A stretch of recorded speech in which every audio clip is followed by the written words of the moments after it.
Hi guys and welcome back to the channel and guys I am Ankush Thakur and guys आज हम लोग बात करने वाले हैं साइमन कमीशन के बारे में।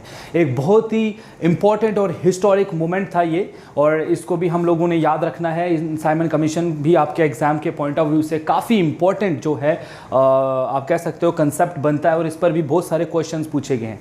साइमन कमीशन बेसिकली पहली बार ब्रिटिशर्स ने हमें कॉन्स्टिट्यूशन रिफॉर्म्स के लिए जो उनकी तरफ से कोशिश की गई थी कि इंडिया को कॉन्स्टिट्यूशन दिया जाएगा। जो पहला कदम आप ये समझ सकते हो कि पहला स्टेप ब्रिटिशर्स की तरफ से इंडियंस को कॉन्स्टिट्यूशन देने की कोशिश जो की गई थी साइमन कमीशन के अंडर की गई थी। लेकिन साइमन कमीशन जो है, इस कमीशन को जो है इंडियंस ने बाइकआउट कर दिया था। साइमन कमीशन को हेड किया था सर जॉन साइमन ने, और बाकी कुछ और मेंबर्स भी इसके अंडर थे।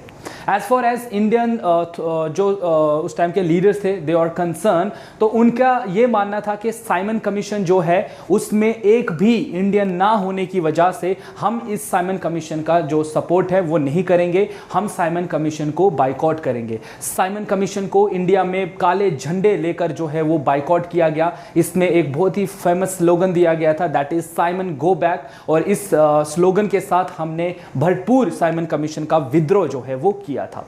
आगे चलकर हम देखेंगे कि साइमन कमीशन में हमारे बहुत सारे लीडर्स की इन्वॉल्वमेंट रहती है। साइमन कमीशन को फिर किस तरीके से अपनी रिपोर्ट वगैरह सबमिट करता है, और क्या साइमन कमीशन में दिया जा रहा था, इस चीज़ के ऊपर हम आज की वीडियो में डिस्कस करने वाले हैं। तो चलिए आज के इंसिडेंट को थोड़ा डिटेल स्टडी करते हैं और देखते हैं कि इसमें क्या क्या चीज़ें। बाकी गाइज आपको एमसीक्यूज जो हैं वो रेगुलर बेसिस पर मिलते रहेंगे। हमारी कोशिश है कि हम जल्द से जल्द आपका ये कंपोनेंट जो है वो ख़त्म करें, फिर उसके बाद हम मॉडर्न हिस्ट्री पर कुछ मोस्ट इंपॉर्टेंट एमसीक्यूज करेंगे, और इसी के साथ हम आपका टॉपिक भी जल्दी से जल्दी या जो भी आपका सिलेबस है वो कवर कर देंगे। तो चलिए guys without wasting our time हम लोग आज की क्लास पर आते हैं। बाकी जो बच्चे आज पहली बार चैनल पर आ रहे हैं वो चैनल को सब्सक्राइब करना ना भूलें, वीडियो को लाइक करें, शेयर करें एंड कमेंट जरूर करें गाइज इसके ऊपर। तो चलिए स्टार्ट कर रहे हैं साइमन कमीशन 1927। सबसे पहले इस पर आपको क्वेश्चन पूछा जाता है कि साइमन कमीशन जो है इसको इंडिया कब लाया गया था। तो यहां पर देखिए 1927 में ये कमीशन जो है वो इंडिया की तरफ आया था। इंट्रोडक्शन में अगर इसके हम जाएं तो इंडियन स्टैट्यूटरी कमीशन जो है पॉपुलरली नोन एज, इसको हम कहते हैं साइमन कमीशन, इसको अपॉइंट किया गया था ब्रिटिश गवर्नमेंट के द्वारा इन 1927 में। और इसके चेयरमैन किसको बनाया गया था? चेयरमैन थे इसके सर जॉन साइमन, ठीक है, जॉन साइमन कह दीजिए या सर जॉन साइमन जो है इसके हेड थे। To review the working of government of India act 1919। Britishers ने हमें 1919 के बाद ही बहुत कुछ चीज़ें देने की बात करी थी, और आखिरकार जो उन्होंने हमें 1919 में दिया उसको फ्रेम करने के लिए, उसको प्रैक्टिकल शेप देने के लिए उन्होंने हमारे लिए साइमन कमीशन तैयार किया और उसको इंडिया भेजा। साइमन कमीशन 1919 का ही एक रिव्यू वर्जन है, और वो जो उन्होंने 1919 में हमसे वादे किए थे साइमन कमीशन के थ्रू वो पूरा करने की कोशिश कर रहे हैं। एंड सजेस्टेड फ्यूचर मेजर्स, और साथ ही साथ उन्होंने हमें साइमन कमीशन में हमारे फ्यूचर मेजर्स के बारे में भी बताया था कि हम आपके लिए एक चीज़, जो भी आपकी डिमांड है, हम जो है ये चीज़ें आपको साइमन कमीशन के अंडर देंगे। ये सारी चीज़ें हम पढ़ेंगे। It consist of 7 British members of parliament including the chairman. इसमें चेयरमैन के अलावा 7 और मेंबर्स भी थे, मतलब 7 कमीशन बॉडी थी, एक 6 कमीशन मेंबर ले लीजिए और एक चेयरमैन यहाँ पर थे। तो 7 लोगों की एक कमीशन थी जिसको इंडिया भेजा गया था। लेकिन यहाँ पर एक चीज़ आपने गौर करनी है कि ये 7 के 7 मेंबर ब्रिटिश मेंबर हैं। देख रहे हो आप, यहाँ पर ये वर्ड पर फोकस कीजिए, यहाँ लिखा हुआ है 7 British member. It simply means कि इसके अंडर एक भी इंडियन नहीं है। जब एक भी इंडियन नहीं है तो इट मीन्स इंडियंस इसको सपोर्ट नहीं करेंगे, क्योंकि हम शुरू से ही चाहते थे कि इंडियंस को भी जो है वो निगलेक्ट नहीं किया जाए, इंडियंस को भी थोड़ा सीरियसली समझा जाए, इंडियंस के भी जो व्यूज हैं उनको जो है उन पर भी जो है फोकस किया जाए, उनको भी जो है इंपॉर्टेंस दी जाए, सो दैट जो भी इंडिया के लिए कानून बने या जो भी इंडिया के लिए कॉन्स्टिट्यूशन बने या जो भी आप इंडिया के लिए तैयार कर रहे हो वो एटलीस्ट इंडिया की सोसाइटी के लिए बेस्ट तरीके से सूट कर जाए, उसके लिए वो बेस्ट तरीके से अच्छे से जो है वो काम वो करे। अब मेन पॉइंट्स पर अगर हम आए तो इस पर था क्या, ठीक है, इसके मेन पॉइंट्स को अगर हम एक बार देखें तो 1919 में देखिए इन्होंने डायरकी सिस्टम इंट्रोड्यूस किया था to govern the British provinces in India.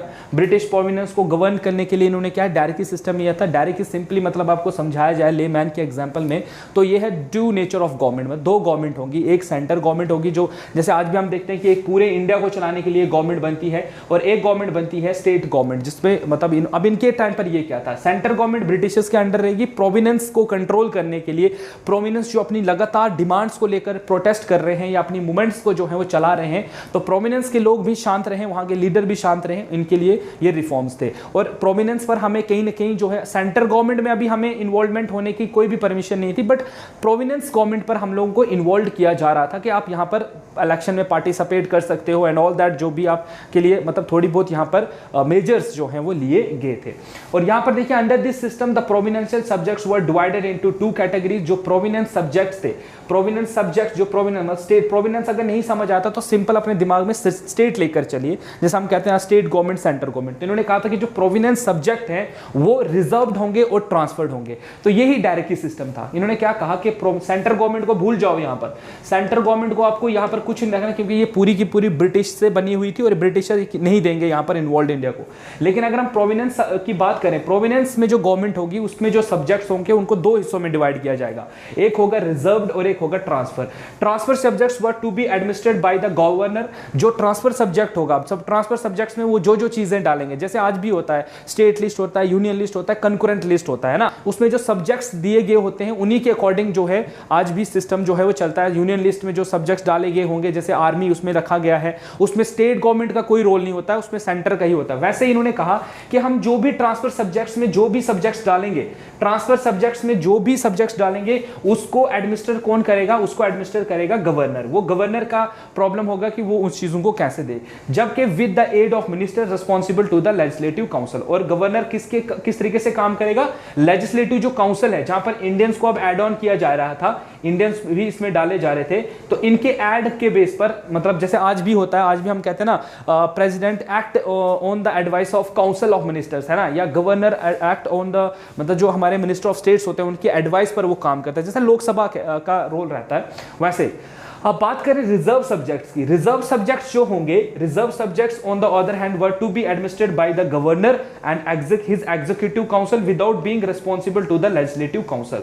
तो यहां पर जो होगा, अब जो रिजर्व सब्जेक्ट्स होंगे उनको भी गवर्नर कंट्रोल करेगा, लेकिन वहां पर वो लेजिस्लेटिव काउंसिल का राय नहीं लेगा, बल्कि अपनी जो एग्जीक्यूटिव होगी, उसके जो ग्रुप होगा लोगों का, उन्हीं के बेस, उनके कहने पर वो काम करेगा। तो ये थोड़ा बहुत आपको समझना है, ठीक है। क्या है, यहां पर 2 सब्जेक्ट्स की बात की जा रही है, ट्रांसफर सब्जेक्ट्स और रिजर्व सब्जेक्ट। सिंपल मतलब ये है कि जो ट्रांसफर सब्जेक्ट्स है वहां इंडियंस, जो ट्रांसफर सब्जेक्ट्स में जो सब्जेक्ट चीजें रखी जाएंगी, मतलब मान लेते हैं उस टाइम पर टैक्स रखा गया है या एजुकेशन रखी गई है, वहां पर गवर्नर जो है इंडियंस को पूछेगा कि बताओ एजुकेशन को लेकर क्या करना चाहिए, तो वो बोलेंगे और वो करेगा। लेकिन अगर हम बात करें रिजर्व सब्जेक्ट्स की, रिजर्व सब्जेक्ट्स में फॉर एग्जांपल उसने जो है किसी ऐसी चीज को रख दिया जहां पर वो अब वो उस रिजर्व सब्जेक्ट्स में जो चीजें होंगी उन पे कभी इंडियंस को नहीं पूछेगा, लेजिस्लेटिव काउंसिल की वो वहां पर कोई भी राय जो है वो नहीं रहेगा, बल्कि अपने एग्जीक्यूटिव काउंसिल की जो है वहां पर राय लेगा। तो ये फर्क था, इसी को हम कहते हैं डायरेक्ट सिस्टम। फर्दर बाद में the act made provision for the review committee on it's working after 10 years के बाद, ठीक है। इन्होंने क्या कहा कि एक प्रोविजन इन्होंने दिया कि हम लोग क्या करेंगे, कमेटी बनाएंगे और ये कमेटी क्या करेगी, रिव्यू करेगी आफ्टर 10 ईयर्स के बाद कि क्या होगा। The act of 1919 failed to meet the aspiration of the Indians. लेकिन जिस तरीके से हमने देखा कि 1919 में ये कहा गया कि 10 साल के बाद हम देखेंगे कि क्या करना है, लेकिन जो एक्ट था 1919 का वो फेल हो गया। फेल हो गया मतलब उसने इंडियंस की जो एस्पिरेशंस थी, देखो इंडियन चाहते थे कि चाहे आप स्टेट सब्जेक्ट की बात कर रहे हो या प्रोविनेंस सब्जेक्ट में आप रिजर्व और ट्रांसफर सब्जेक्ट्स की बात कर रहे हो, यहां पर दोनों ही जगह पर इंडियंस को जो है वो डाला जाए, इंडियंस की जो है राय ली जाए। तो एक्ट ऑफ 1919 फेल्ड हो गया क्योंकि वो लोगों की एस्पिरेशन जो इंडियन की वो पूरी नहीं कर पाया, जो हमारा चल रहा था डोमिनियन स्टेटस को लेकर। ऑल्दो कॉन्स्टिट्यूशनल रिफॉर्म्स वर ड्यू इन 1929, अब जो नई कोशिश की जानी थी वो होनी थी 1929 के टाइम पर, मतलब 1929 में फिर से कोशिश, क्योंकि उन्होंने 1919 में कहा था कि हम 10 साल के बाद देखेंगे कि क्या करना है। तो 10 साल बीतने वाले थे, अब 1929 के टाइम पर अब ये डिस्कशन होना था कि आपने क्या सोचा और क्या नहीं सोचा। Anticipating a change in the government, the Indian statutory commission, Simon commission was appointed in 1927, और वही जो उन्होंने 1919 में वादा किया था कि हम 10 साल के बाद आपको इस पे रिव्यूज कमेटी जो है तैयार की जाएगी, उसी कमेटी को इन्होंने नाम दिया साइमन कमीशन, जो इंडियन स्टैट्यूटरी कमेटी थी जॉन साइमन के लीडरशिप में, चेयरमैनशिप में, और उसी को उन्होंने नाम दिया था साइमन कमीशन। कमीशन। अब general response of the Indian, जब इंडियंस को पता चला कि साइमन कमीशन इंडिया आने वाला है, और वो वही सेम जो उन्होंने बात उस टाइम पर करी थी कि मतलब जो डायरेक्टली की बात की थी कि we will introduce this subject and that subject, और उस पर अब इंडियंस क्या रिस्पॉन्स करेंगे। तो इंडियंस ने क्या देखा, announcement of Simon commission evoked a sense of anger among the Indians. Indians के अंदर गुस्से की लहर जो है वो दौड़ गई। ऑब्वियसली होना ही था। अब इनको अगर चाहिए था कि ये कमेटी अगर अच्छे से काम करे तो इस कमेटी के अंदर इंडियंस को भी जो है वो डाला जाए, लेकिन एक भी इंडियन इस कमेटी का पार्ट ना होने की वजह से यहां पर क्या हो गया, इंडियंस के अंदर गुस्सा जो है इसको लेकर चलता रहा। The exclusion of Indian from the all-white commission was seen a violation of the principle of self-determination। कहता है जो self determination का प्रिंसिपल है उसके मतलब उसको उसकी धज्जियां उड़ा दी गई थी, क्योंकि यहां पर इंडियंस को चाहिए था कि इंडियंस इस कमेटी का मेंबर रहते तो जाकर उनको लगता कि नहीं हमें भी कहीं ना कहीं जो है वो मतलब आप ये समझ सकते हो आपकी इंडियंस को भी कहीं ना कहीं कुछ समझा जा रहा है। लेकिन इंडियंस को इस कमीशन का पार्ट ना बनाना इंडियंस के लिए गुस्सा था, इसलिए कि अभी भी ये लोग हमें जो है वो इंफीरियर समझते हैं। ये अभी भी हमें यही सोचते हैं कि ये लोग के पास इतनी कैपेबिलिटी नहीं है इनकी कि ये लोग इनके अंदर रूलिंग पावर नहीं है, मतलब ये रूल नहीं कर पाएंगे खुद को। तो ये कहीं ना कहीं इंडियंस के अंदर गुस्सा था as a deliberate insult to self respect of the Indians. और कहीं ना कहीं इंडियंस को ऐसा लग रहा था कि उनकी सेल्फ रिस्पेक्ट जो है वो अभी भी पूरी तरीके से उनको नहीं मिल रही है। हम ब्रिटिशर्स का इतना समर्थन करते हैं, ब्रिटिशर्स की लाई गई हम हर पॉलिसी को जो है वो सपोर्ट कर रहे हैं, लेकिन ब्रिटिशर्स बदले में हमें कुछ भी नहीं दे रहे हैं। तो देख रहे हो आप, गुस्सा, लहर, ये सब चीजें जो है अब बीच में आ रही हैं। नेशन वाइड बैंड वॉज ऑब्जर्वर्ड, बंद एकदम से पूरा मतलब कहा गया कि पूरा भारत बंद हो जाएगा। पर जैसा आज भी आप देखते हो कि बहुत सारी हमारी यूनियंस हैं इंडिया के अंदर, कभी भी कुछ ऐसा होता है तो वी स्टार्ट प्रोटेस्टिंग एंड मतलब बंद कॉल दी जाती है कि सब कुछ बंद हो जाएगा एंड ऑल दैट, यही सब चलता है। Nation wide bandh was observed as a mass and rallies were held, जगह जगह पर जो है वो रैलीज होना स्टार्ट हो गई। The commission was met with the black flags and calls of Simon go back wherever it went. जहां जहां से साइमन कमीशन गया पूरे इंडिया में इसके खिलाफ गुस्सा, प्रदर्शन, ये सब चीज़ें जो हैं वो देखी गई। तो ये सब चीज़ें जब हुई तो हमने इसके लिए साइमन गो बैक का नारा भी दिया जहां जहां से ये कमीशन दिया। Police come down heavenly on protesters, जहां पर प्रोटेस्ट हो रहा था पुलिस भी उनके ऊपर पुलिस ने भी इनके ऊपर धावा बोल दिया। In one such incident of the लाठी charge senior leader Lala Lajpat Rai, और इसी पुलिस के एक्शन के टाइम पर जो लाला लाजपत राय थे उनको बहुत सारी सर्वल इंजर्ड हुए और बाद में जाकर जो है इनकी डेथ भी हुई थी। ठीक है, और इसने जो है कहीं ना कहीं रेवोल्यूशनरीज जो थॉट्स थे उनको जन्म दिया कि लाला लाजपत राय एक्सट्रीमिस्ट ग्रुप के मेंबर थे और ऑब्वियसली उनके जो सपोर्टर होंगे, अगर उनके लीडर की डेथ हो रही है, सपोर्टर कैसे जो है वो खामोश बैठेंगे। अब रेस्पॉन्स का था पॉलिटिकल ऑर्गेनाइजेशंस का, जितनी भी हमारी पॉलिटिकल ऑर्गेनाइजेशन उस टाइम पर थी उन्होंने क्या इसके खिलाफ किया, लाइक आईएनसी वगैरह।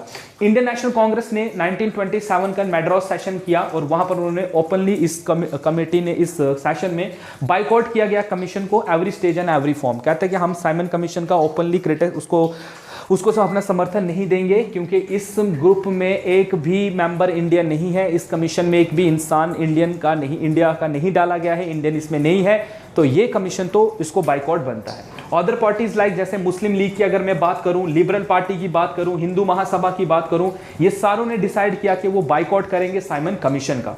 हाउएवर यूनियनिस्ट और and Punjab in Justice Party in the south decided not to boycott the commission. लेकिन कुछ यहाँ पर पार्टीज थी, जैसे अगर हम बात करें जो यूनियनिस्ट थे पंजाब में और जो जस्टिस पार्टी थी साउथ ऑफ द इंडिया में, उन्होंने कहा कि नहीं, वी विल जो है सपोर्ट साइमन कमीशन, और हम साइमन कमीशन को जो है पूरी तरीके से इसका समर्थन जो है वो करते हैं। अब कंक्लूजन अगर हम देखें तो साइमन कमीशन जो है led to acceptance of challenge of जो है Birkenhead by Indians to frame a constitution on its own. अब जब ये चीज यहां पर हुई, ठीक है, अब जब ये चीज हुई तो इंडियंस ने ये डिसाइड किया कि नहीं, अब जो है हम लोग जो हैं अपने लिए कॉन्स्टिट्यूशन खुद तैयार करेंगे। ठीक है, हम अपने लिए कॉन्स्टिट्यूशन खुद तैयार करेंगे ऑफ इट्स ऑन, अब अपने लिए कॉन्स्टिट्यूशन खुद तैयार करेंगे विच resulted in Nehru report of 1929। ठीक है, और इसका नतीजा निकल कर आता है अगले ही साल हमें नेहरू रिपोर्ट हम सबमिट करते हैं 1929 में। देखिए ये क्या हो रहा है, अब इसको भी बताता हूँ। Arrival of Simon commission and it's subsequent protest in pan India level United all Indian against the British जो है माइट के खिलाफ हो गए। हम लोग लोग जितना भी ये सब हुआ और एंटी साइमन कमीशन जो इंडिया में चला, तो हम लोग सब जो हैं वो ब्रिटिशर्स के खिलाफ हो गए और हमने जो है इसके खिलाफ प्रोटेस्ट किया।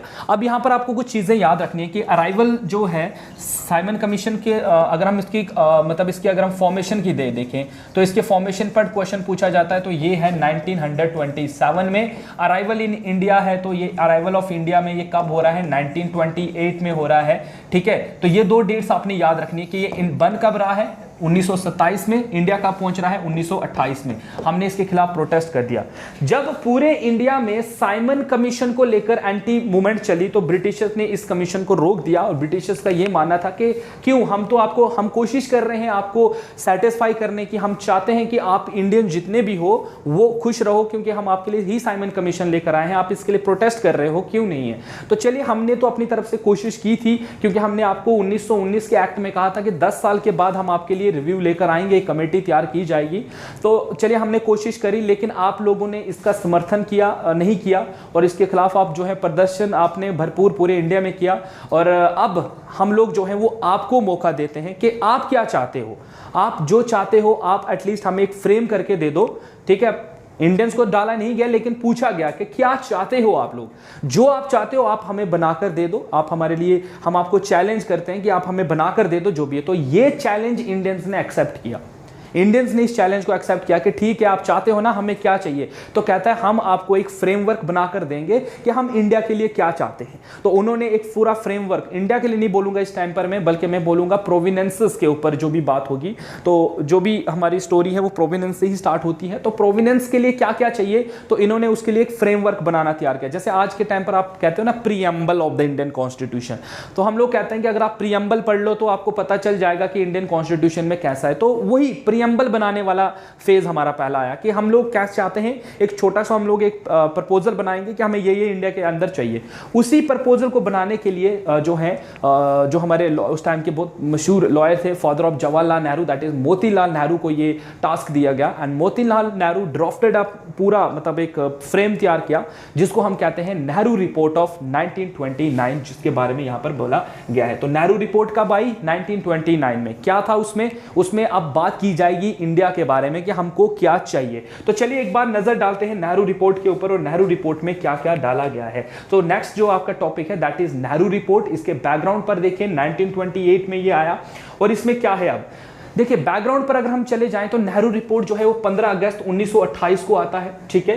अप्रूव्ड किया गया उसको 28 ऑफ अगस्त, 15 अगस्त को ये बना और इसको अप्रूव किया गया from the leaders of our India on 28 of August 1928 guys, ठीक है। तो ये सब जो है यहां पर हो रहा है, सब कुछ यहां पर चल रहा है। And was a memorandum to appeal a new dominion status and a federal set of government on the constitution of India. मतलब कहीं ना कहीं आपका कॉन्स्टिट्यूशन कैसा होगा, आपका कॉन्स्टिट्यूशन होगा जिसमें डोमिनियन स्टेटस दिया जाएगा इंडियन को, और दूसरी जो बात यहां पर होगी फेडरल स्ट्रक्चर होगा।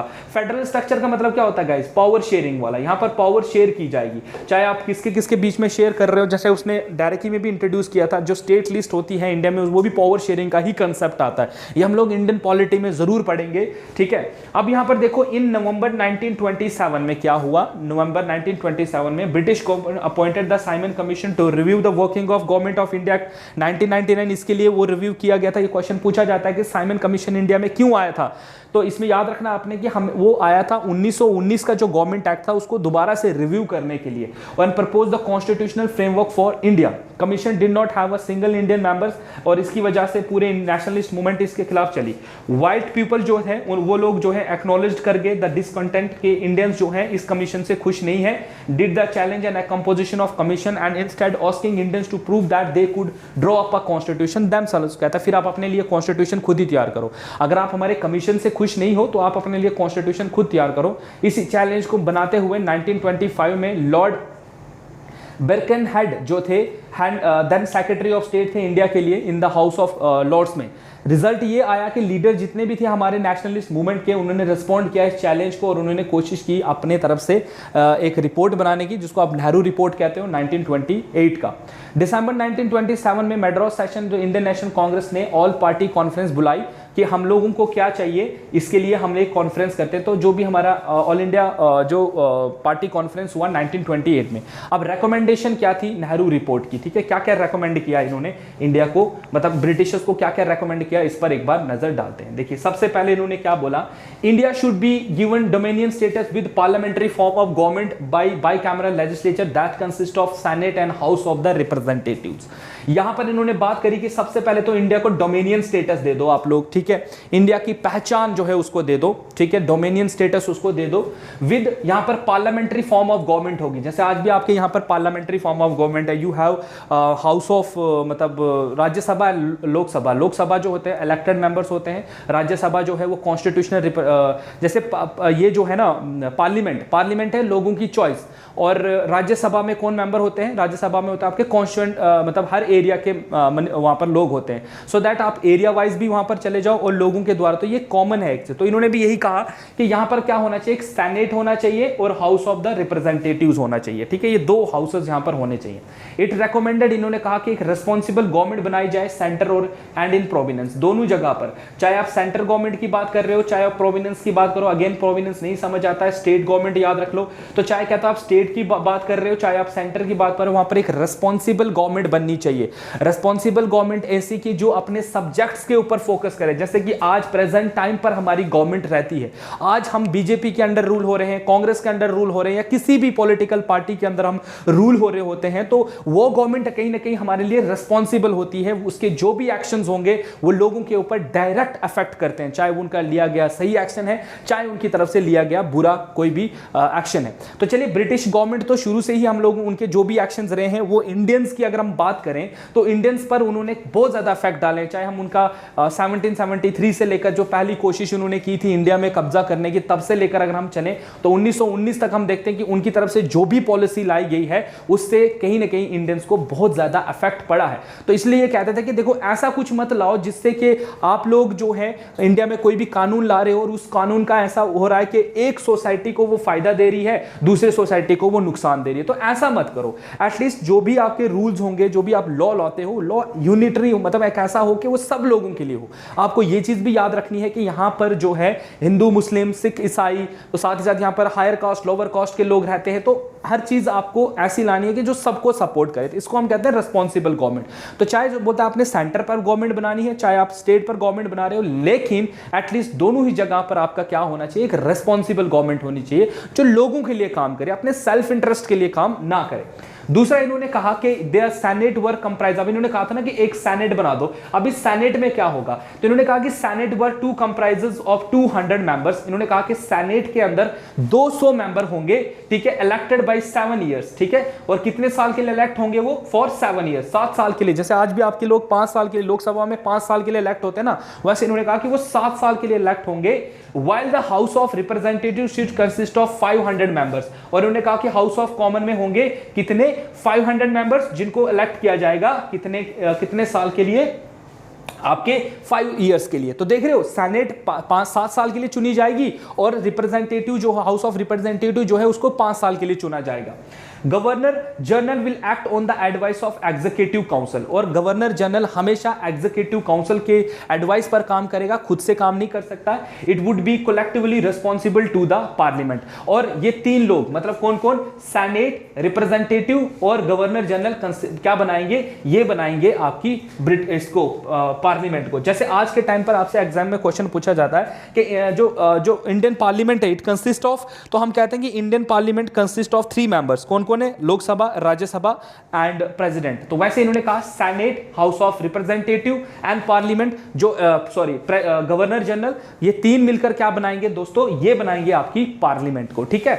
अब जहां पर देखते हैं नेक्स्ट, अब आते हैं स्टेट लेवल पर। स्टेट लेवल पर इन्होंने क्या बाई कि अगर चलिए प्रोविडेंशियल काउंसिल की अगर हम बात करें, to have a 5-year tenure, इन्होंने कहा कि प्रोविडेंशियल जो काउंसिल है उसके 5 मेंबर्स 5 साल के लिए उसको चुना जाएगा, उसका टेन्योर 5 इयर्स का होगा, गवर्नर उसका हेड होगा, acting on the advice of the provincial executive council. और वो किस पर काम करेगा? जो प्रोविडेंस की एग्जीक्यूटिव काउंसिल है उसके कहने पे वो काम करेगा। तो कहीं ना कहीं इन्होंने कोशिश करी गवर्नर जनरल और जो आपके गवर्नर होते थे उनकी पावर को रोकने की।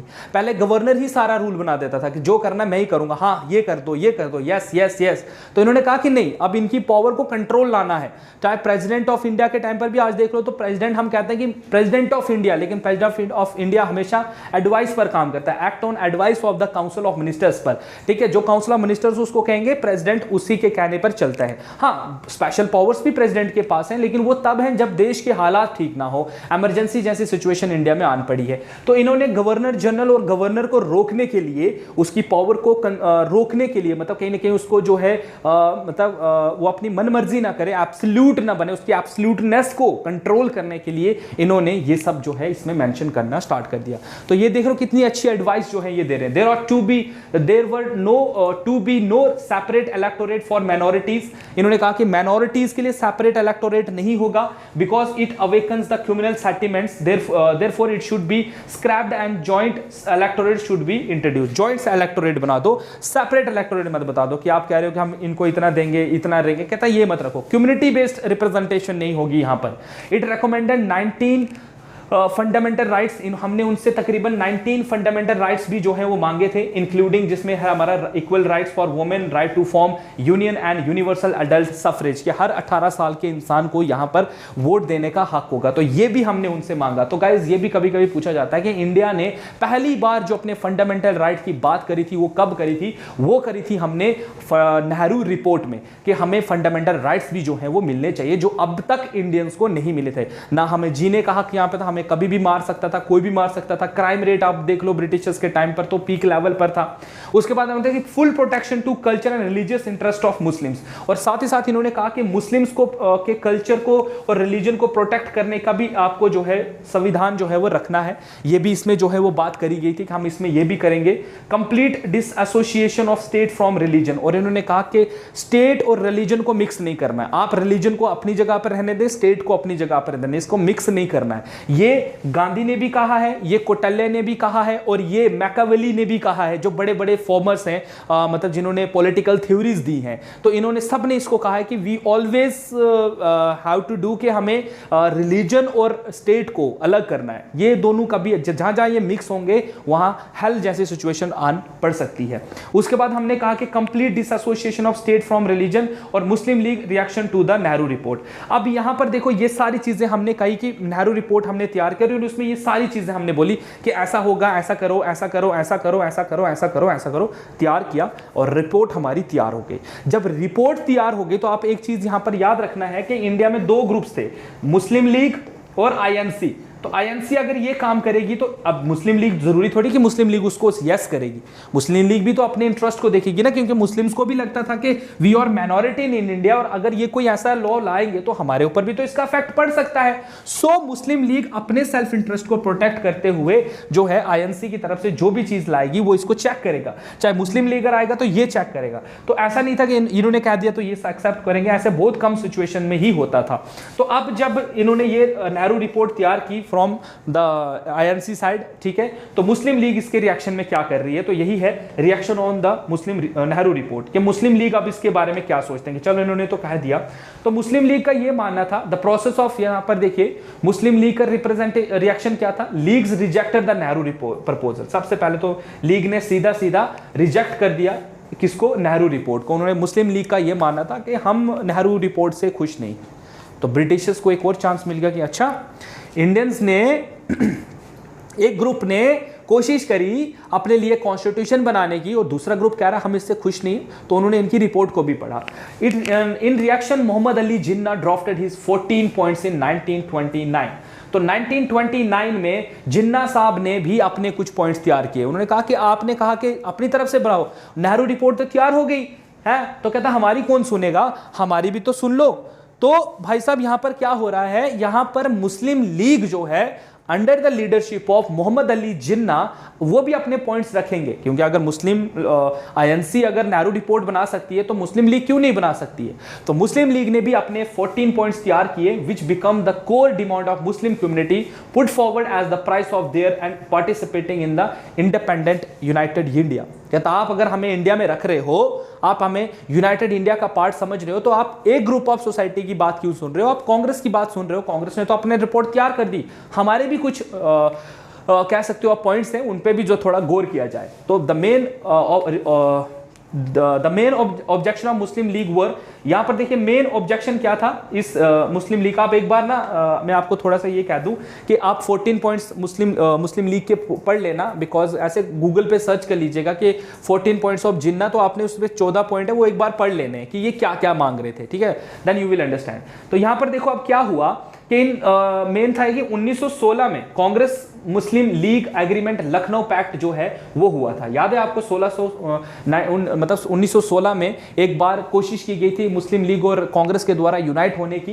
Provided a separate electorate and weightage to Muslim community whereas they were rejected by the Nehru report. इनका पहला मानना था कि आपने हमसे 1916 में लखनऊ पैक्ट किया था, जहां पर आपने ये बोला था कि नहीं मुस्लिम्स को रिप्रेजेंटेशन मिलेगी कम्युनिटी बेस्ड, और आप कहते हो नेहरू रिपोर्ट में आकर आपने सीधा कह दिया कि आपको रिप्रेजेंटेशन नहीं मिलेगी। ये कैसी बात हुई? कभी आप कहते हो मिलेगा, आगे चलकर आप कहते हो कि नहीं मिलेगा, तो कहता है ये कैसी बात हुई। तो पहला रिएक्शन ये था इनका कि आपने पहले हमसे वादा किया कि मिलेगा, लेकिन नेहरू रिपोर्ट में जब आपने बनाया तो उधर तो ये मेंशन ही नहीं किया था। League realize that while they would be in majority in the province of the north east and north west of India and hence would control their provincial legislature. अब अगर हम मैप बना दें इंडिया का, तो देखो इंडिया का map कुछ इस तरीके से बनेगा। सॉरी एक बार अच्छे से बनाते हैं।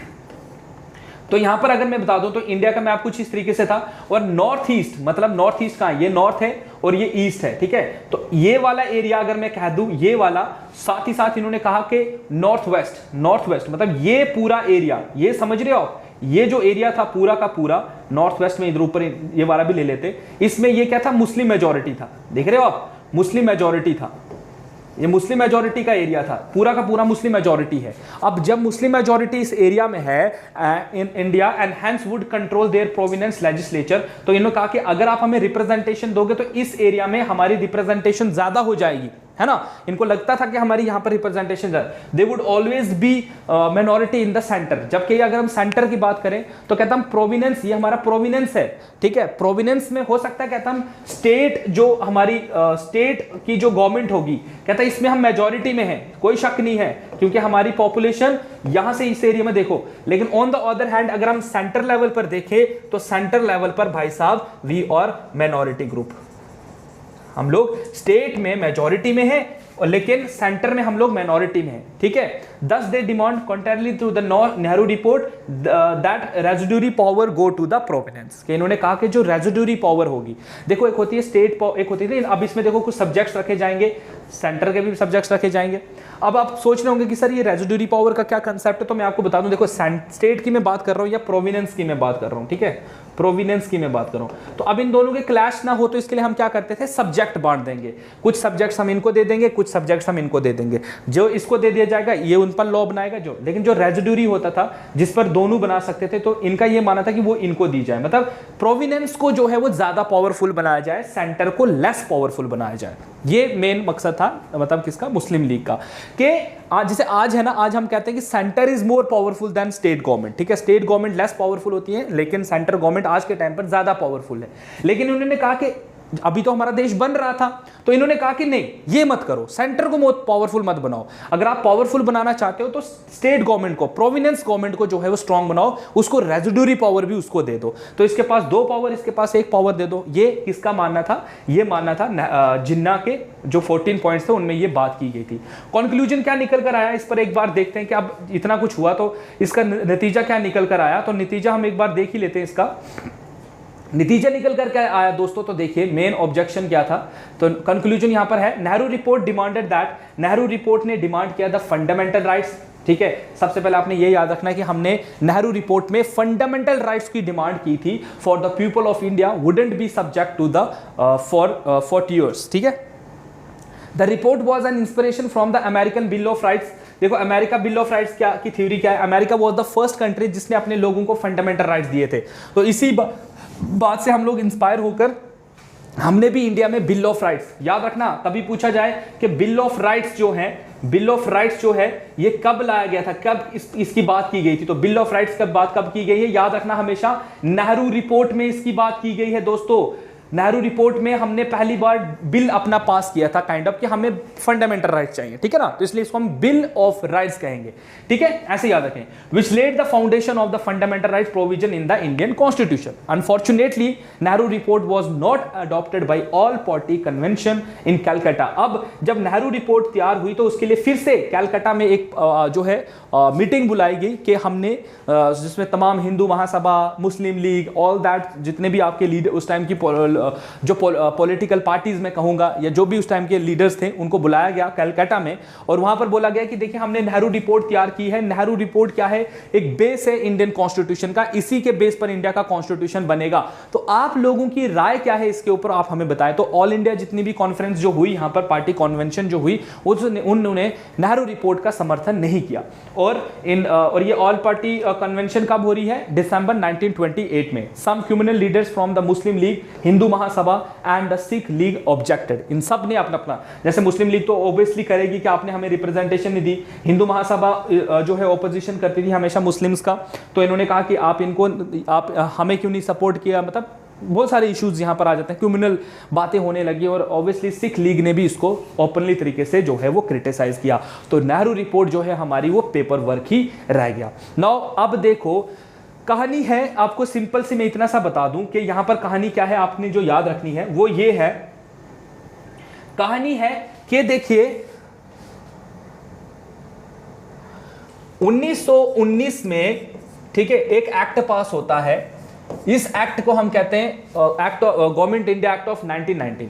इसके बाद बोला गया था कि 10 साल के बाद हम लोग रिव्यूज करेंगे। तो 1927 में साइमन कमीशन इंडिया भेजा गया, साइमन कमीशन इंडिया भेजा गया, ठीक है, साइमन कमीशन भेजा गया। अब ये हो क्या रहा है, ये कॉन्स्टिट्यूशन की मैं बात कर रहा हूं यहां पर, ठीक है, हम लोग मांग क्या रहे हैं, कॉन्स्टिट्यूशन। कॉन्स्टिट्यूशन से आएगा क्या, कॉन्स्टिट्यूशन अगर हम बात करेंगे तो हमें मिलेगा स्वराज्य। स्वराज्य का मतलब क्या होता है, स्वराज्य का मतलब होता है सेल्फ गवर्नमेंट, ठीक है। हम लोग मांग रहे थे सेल्फ गवर्नमेंट कि अगर आप 1919 में हमने देखो सेल्फ, अब आप सोच रहे होंगे कि सेल्फ गवर्नमेंट क्या है, तो मैंने जो आपको कहा था यहां पर कि एक स्टेट गवर्नमेंट बनेगी, एक सेंटर गवर्नमेंट बनेगी। सेंटर गवर्नमेंट जो है अगर ब्रिटिश, इसमें भी इंडियंस को डाला जाए, इसमें भी इंडियंस को डाला जाए, ठीक है, इसमें भी इंडियंस को रखा जाएगा, इसमें भी इंडियंस को। तो इंडियंस क्या कर रहे थे, जैसे हमने पढ़ा था कि किसमें जैसे हमने स्वराज्य पार्टी का कंसेप्ट पढ़ा तो उसमें वो लोग क्या कहते थे, लेजिस्लेचर में जाएंगे तो स्टेट गवर्नमेंट में जाकर हमें क्या फायदा मिलने वाला था, हम लोग ब्रिटिशर्स के, हम एडमिनिस्ट्रेशन में डायरेक्ट जो है पार्टिसिपेट करने वाले थे कि ब्रिटिशर्स कोई भी चीज लेकर आएंगे हम विल बी स्टॉप कि भाई क्या लेकर आए हो, तो उन्होंने कहा ना कि हम ये लेकर आए हैं तो हम उसको चेक करेंगे कि अच्छा इसमें ये प्रोविजन, हाँ ठीक है डाल दो इंडिया के लोगों के लिए। ऐसा ना हो कि जो इससे पहले 1919 से पहले आप कोई भी लॉ देख लो, वो लॉ लाते थे, ब्लाइंड लॉ ला रहे हैं इंडियंस, उसके ऊपर ना इंडियंस को पूछा जा रहा है, तो वो लॉ बन जाता था जिसमें कभी हम धर्म के नाम पर बढ़ जाते थे, कभी हमारे यहाँ पर बंगाल जैसा पार्टीशन हो जाता था, कभी हमारे यहाँ से पहले, क्योंकि ब्रिटिशर्स की जो भी पॉलिसी थी वो एक ऐसी पॉलिसी थी जहां लगातार इंडियंस को एक्सप्लॉइट जो है का सामना करना पड़ रहा था। इसलिए हम चाहते थे कि हम सेंटर गवर्नमेंट में भी घुसे और स्टेट गवर्नमेंट में भी घुसे। इससे हमें क्या मिलेगा, सेल्फ गवर्नमेंट। मतलब देखिए हम सेल्फ गवर्नमेंट कैसे बनाएंगे, इन दो जगह पर घुसकर। जब यहां इन दो जगह पर घुसेंगे एटलीस्ट हम फिल्टर का यूज करेंगे ना कि अरे क्या 1919 से पहले वो ला रहे हैं, लेकिन 1919 के बाद हमने कहेंगे कि क्या है वो लेकर ये आएंगे। तो आप देखो ब्रिटिश ने पहली बार हमें यहां देने की ये बात करी कि ठीक है आप आ सकते हो यहां पर, वेलकम कीजिए, लेकिन हमने इसका एजिटेशन किया क्योंकि यहां पर जो चीजें हम सेल्फ गवर्नमेंट जैसे डोमिनियन स्टेटस हमें नहीं मिला यहां पर, तो हमने कहा नहीं we will not enter in this. उसके बाद इन्होंने 1927 में साइमन कमीशन लाया, अगेन हमने इसको प्रोटेस्ट किया कि नहीं, फिर इन्होंने हमें कहा कि चलो आप लोग खुद से ट्राई करो, तो हमने नेहरू रिपोर्ट बना दी। अब नेहरू रिपोर्ट बना दी तो अगेन जो है यहां पर क्या देखा गया, नेहरू रिपोर्ट जब बनी तो अगेन मतलब कोई भी खुश नहीं है, इसको भी रिजेक्शन का सामना जो है वो करना पड़ा। जब इसको भी रिजेक्शन का सामना करना पड़ा तो अब गाइज हम लोग ना ये लेन देन करके तंग आ चुके थे, और अब टाइम आ गया था एक ऐसा कि हमारे बहुत सारे इंडियन जो लीडर्स थे, मोस्टली जैसे हम यंग लीडर की एंट्री अब इंडियन पॉलिटिक्स 1929 का टाइम जो है, 1929 का टाइम एक ऐसा टाइम माना जाता है कि इंडिया के अंदर मतलब बहुत सारे आप कह सकते हो यंग लीडर अब एंट्री मार रहे हैं और वो देख रहे हैं कि यार लंबे समय से ये मतलब 10-15 साल हो गए हैं लेन देन, कभी हम उनसे मांग रहे हैं, ये हम उनसे मांग रहे हैं, तो अब हम लोग ये मतलब गिव एंड टेक वाला प्रोसेस खत्म कर देते हैं। Now it's time, high time, अब कुछ करना पड़ेगा। तो गाइज ये जब प्रोसेस हमारे इंडिया में स्टार्ट हो गया, गुस्सा भी है, हर कोई गुस्सा हुआ है कि यार कभी ये साइमन कमीशन देते हैं, नेहरू रिपोर्ट बनाओ, ये करो वो करो। तो guys finally we are fed up with all these reactions and actions से, तो फाइनली हम लोग क्या करते हैं, 1929 में हमारा चल रहा था एक बहुत इंपॉर्टेंट सेशन जो है लाहौर सेशन। ठीक है, ये चीज आपने याद रखनी है। ठीक है, लाहौर सेशन हमारा चल रहा था, लाहौर सेशन हमारा चल रहा है। ठीक है, लाहौर सेशन लाहौर में हो रहा है और इसको प्रिजाइड कर रहे हैं, इसको प्रिजाइड कर रहे हैं उस टाइम पर JL नेहरू। JL नेहरू ने कहा कि यार ये क्या चल रहा है, हम लोग क्या मांगते हैं इन ब्रिटिशर से, हम लोग ये कहते हैं ये दे दो वो दे दो, कहता वो दे ही नहीं रहे, वो कभी कहते हैं कि ये कर दो, वो कभी कहते हैं वो, तो कहता उनके अंडर रूल ही क्यों होना है, हम सेल्फ रूल क्यों मांग रहे हैं उनसे, हम उनसे सेल्फ रूल क्यों मांग रहे हैं, हम उनसे सीधा मांगते हैं दैट इज कंप्लीट इंडिपेंडेंस, हम उनसे पूर्ण स्वराज मांगते हैं भाई, हम उनसे पूर्ण स्वराज, हम स्वराज्य क्यों मांग रहे हैं। अभी तक हमारी डिमांड यहां पर ऐसे रख लो आप कि हम लोग क्या मांग रहे थे उनसे, वी आर डिमांडिंग स्वराज, है ना।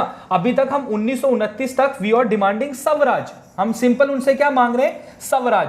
स्वराज का मतलब क्या है, सेल्फ रूल, कि हमें भी जो है थोड़ा बहुत इंपॉर्टेंस दी जाए, हम लोग सेल्फ रूल स्वराज्य मांग रहे हैं। जवाहरलाल नेहरू का मानना था कि क्यों मांग रहे हैं, क्या हम कैपेबल नहीं है। अगर हम नेहरू रिपोर्ट जैसी रिपोर्ट तैयार कर सकते हैं जहां पर हम इंडिया के कॉन्स्टिट्यूशन का बेस तैयार कर सकते हैं, हम कह सकते हैं कि इंडिया के लिए कॉन्स्टिट्यूशन ऐसा होना चाहिए, तो कहता आप क्यों स्वराज्य पे अड़े हुए हो, कहता भूल जाओ स्वराज्य को, what we want is now is the need of the hour is Purna Swaraj, that is complete independence. Complete independence से क्या होगा, जो हमारे मकसद हैं, जो हम लोग क्या मांग रहे थे, पूर्ण स्वराज से होगा क्या, पूर्ण स्वराज का मतलब क्या होगा, पूर्ण स्वराज से भाई साहब एक ही चीज निकल कर आती है, पहली जो हम लोग डोमिनियन स्टेटस इंडिया के लिए मांग रहे थे ये भी कंप्लीट हो जाएगा। ठीक है, हम लोग जो है गवर्नमेंट की बात कर रहे हैं तो गवर्नमेंट फुली इंडियंस होगी, है ना। इस स्वराज्य का अगर ये मिल गया हमें तो फुली इंडियनाइज्ड गवर्नमेंट होगी, इंडियन गवर्नमेंट होगी, इसमें इंडियंस की गवर्नमेंट होगी। आप लोग फ्यूचर अपना सेलेक्ट कर लेना कि आपको क्या चाहिए क्या नहीं चाहिए, तो इसके लिए आपको पूर्ण स्वराज जो है वो पाना पड़ेगा, कंप्लीट इंडिपेंडेंस ले लो। ठीक है, हम लोग जो राइट्स की लेकर बात कर रहे हैं या जो हम लोग जो भी रिप्रेजेंटेशन की बात हम लोग कर रहे हैं, रिप्रेजेंटेशन की हम लोग बात कर रहे हैं, तो ये सारी चीजें हमें तभी मिलेंगी। कहता हम लोगों को क्या है, हाथ फैलाने पड़ रहे हैं ब्रिटिशर्स के सामने, ये दे दो वो दे दो। अच्छा वो दे भी रहा है, कह रहा है कि ठीक है ले लो, लेकिन खुद को ऊपर रखकर, अपने आप को ऊपर रखकर कह रहा है लेकिन आपको मैं ये दे दूंगा, लेकिन आपको ये मैं पावर दे रहा हूं, लेकिन इस पावर का जब भी मतलब मान लीजिए कि उस टाइम पर ब्रिटिशर ने कहा कि अगर अब मैं ऐसे ऐसे छड़ी घुमा दूंगा, मैंने इंडियंस और मैंने कहा कि मेरे को ऐसी पावर दे दो कि मैं ऐसे ऐसे छड़ी घुमा दूं कि अगला बंदा जो है वो कबूतर बन जाए। लेकिन ब्रिटिश ने कहा कि ठीक है मैं तुझे ये पावर दे देता हूं, ये ले, ये तो पावर मैं तुम्हें दे देता हूं, लेकिन तुझे जब भी इस पावर का यूज करना पड़ेगा, तुझे क्या करना पड़ेगा, तुझे दिल्ली आना पड़ेगा। ये कंडीशन मेरे लिए रख दी, या ये रख दी कि तुम्हें जब भी पावर का यूज करना है तो मैं तुम्हें मेरे से पूछना पड़ेगा। तो हम यही कहने लगे कि क्यों, जब पावर मेरे पास आ जाती है, जब मैं, और उसके लिए उन्होंने कहा कि आपको मेहनत करनी पड़ेगी, मेहनत मैं कर रहा हूं, सब कुछ मैं कर रहा हूं, मेरे को वो पावर मिल गई। अब ब्रिटिशर कह रहा नहीं तेरे को पावर मिल गई लेकिन तू इसका यूज करेगा हमें पूछकर, तो यही चीज तो गलत थी ना। हम चाहते थे कि हम अपने देश को नहीं संभाल सकते हैं, है ना। मैं मतलब मेरे को ऐसा लगने लगा कि मैं अगर मेरे को पावर मैं इसका मतलब मेरा गलत यूज कर रहा हूं उस पावर का। तो इंडियंस के अंदर ये सेल्फ रिस्पेक्ट वाली फीलिंग जो है वो ज्यादा रहेगी कि अब हमारे अंदर क्या इतने भी सेल्फ रिस्पेक्ट नहीं कि हम अपनी इस पावर का यूज कर सके। हमने कहा भाड़ में जाते हैं अंग्रेज, क्यों पूछना है इनको, हम हमारी आज के बाद जो हमारी मतलब जो स्ट्रगल है इसका नेचर चेंज होगा। इसके बाद हम क्या करेंगे दोस्तों, इसके बाद हम लोगों का जो मतलब फोकस रहेगा, नेहरू ने इस सेशन में कहा कि हम लोग पूर्ण स्वराज की तरफ जाएंगे, दैट इज कंप्लीट इंडिपेंडेंस की तरफ। हम लोग यहां पर नहीं उठे। तब जाकर जो है आपका लाहौर सेशन हिस्टोरिक माना जाता है कि लाहौर सेशन 1929 जो है, जो जवाहरलाल नेहरू के अंडर हुआ था, उसके अंदर हमने क्या डिमांड करी थी, उसके अंदर हमने डिमांड करी थी कंप्लीट इंडिपेंडेंस की, दैट इज पूर्ण स्वराज की, जो हमारा नेक्स्ट क्लास का टॉपिक है। So guys I hope so कि आज की क्लास का भी आपने ढेर सारा मजा लिया होगा, आज भी आपने बहुत सारी इंपॉर्टेंट चीजें सीखी होंगी। ये सारी चीजें आपके एग्जाम के पॉइंट ऑफ व्यू से काफी हेल्पफुल रहने वाली हैं। So guys keep supporting us, support करते रहिए। बाकी सब्जेक्ट्स सब्जेक्ट्स भी आपको जल्द से जल्द कवर अप किए जाएंगे। सो गाइज जो भी अगेन वही बोलूँगा कि जो बच्चे फर्स्ट टाइम चैनल पर आते हैं वो चैनल को सब्सक्राइब करें सो दैट अपकमिंग नोटिफिकेशन आपको जल्दी से जल्दी मिलती रहे। तो गाइज आज की क्लास के लिए बस इतना ही। कल आपसे मुलाकात होगी, नेहरू रिपोर्ट हम लोग जो लाहौर सेशन हम लोग डिस्कस करेंगे। So stay tune with the channel guys and thank you so much. Have a nice day.